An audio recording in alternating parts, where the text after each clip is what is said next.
in front of me is a Maker's Mark barrel stave from a fully matured barrel of bourbon, and you can see where I'm tracing. That is the actual liquid penetration of our bourbon into the wood.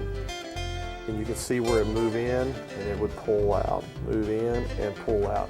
It's this breathing of the barrel that drives the reaction to give us the Maker's Mark profile.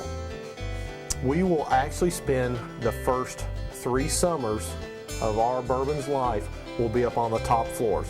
We're the only distillery left who is actually rotating barrels.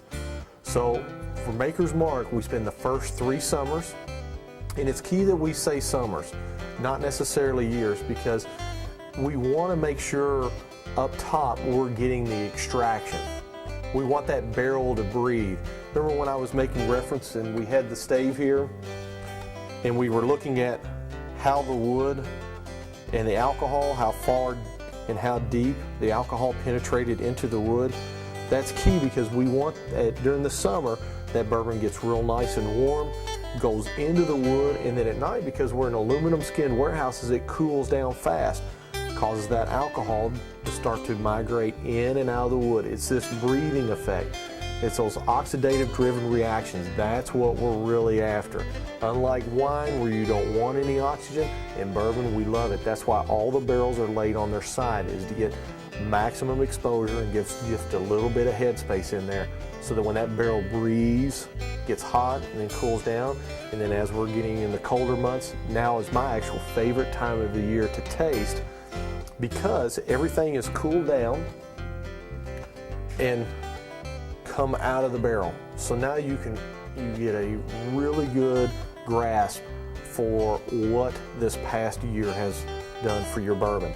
What sets the fully matured apart from everything else is the fact that it is flavor forward on the palate. It's the only bourbon.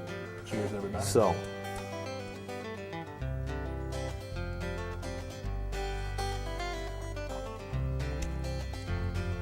Still has what we know and love right there. Still has the esters. It's got a great vanillin nose, rich caramel, good body, good complexity.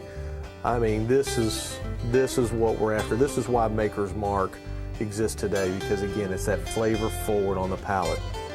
And it's pretty bright. That orange flame is just beautiful. Look at that thing. That's a beautiful.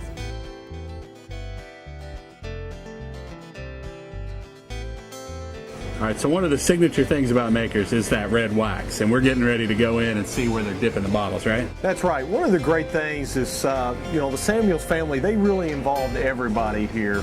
And Margie Samuels took that role to come out of the kitchen, and she was really the one who not only developed the mark as we know it, because she was a fine collector of fine craftsman pewter, and so she always looked for the craftsman's mark. The Maker's Mark. And the Maker's Mark. Now, where she really left her mark was not only with that packaging, but the signature red wax dip, which we're about ready to go see right now. And as we go through, every single bottle of Maker's Mark is hand dipped here by person, not a machine. We're going to twist his arm a little bit because, me and Joe, we want to dip our own, so come with us. Well, I've had fun. Greg, we sure appreciate it, man. I mean, we got the taste, we got the Makers. That's great. It was my pleasure, guys. Appreciate it very much. Yeah, thanks for having us. Come back and see us anytime. Time with us. Thank you. Thanks again. Very good to see you guys.